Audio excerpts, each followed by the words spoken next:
רוצים תיכון אחר, אבל אחר, מחפשים משמעות, אבל עם טאץ', להרגיש חלק ממותג. אני הייתי בבית ספר רגיל. לא יכולתי יותר. להיות 8 שעות מחניק כזה תקועה עם חולצת תלבושת כזאת מסריחה זולה של בית ספר. זה היה בלתי. לגמרי. מאז שאני פה, אני מרגישה שייכות. אני מרגישה חלק ממשהו גדול באמת. קרארט.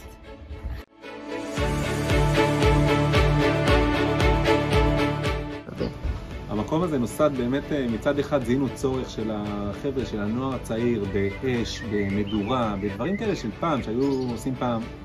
ומצד שני באמת יש את הצורך הבסיסי של להישאר עם ריח של שמפו. ואני חושב שפה מצאנו את הפתרון. חברים, ככה זה היה בפלמ"ח. מדויק, ממש מדויק. טוב ככה בקור הזה של ה... די חבר'ה, אבל בואו איזה שיר טוב ככה לאווירה, אוקיי? אוקיי, מה מגיע מצבא?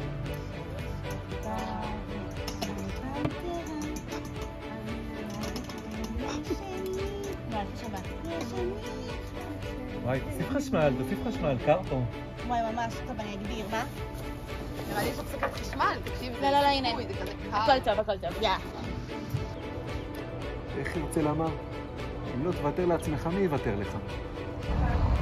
שמע, הלו"ז פה ממש נוח, הוא מדהים. כאילו, אני מתחילה בבוקר, סביבות 6, הולכת לעבודה, לוקיישן מדהים לצילומים, כל האינסטור שלי שם.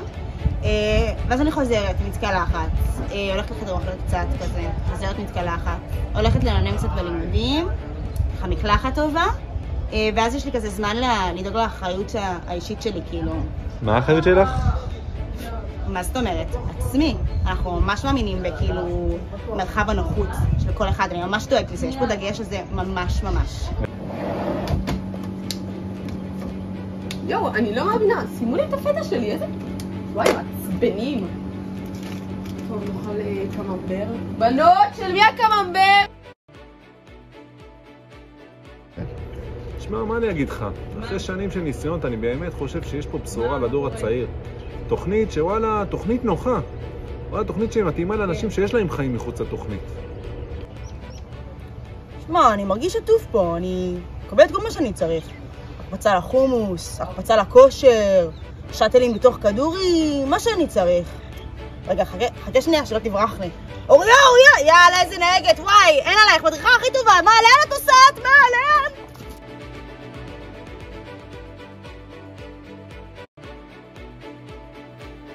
בואו לבורגן ואדמה, שילוב של עבר ועתיד. בבורגן ואדמה תתחברו לזהות שלכם, אבל עם סטייל.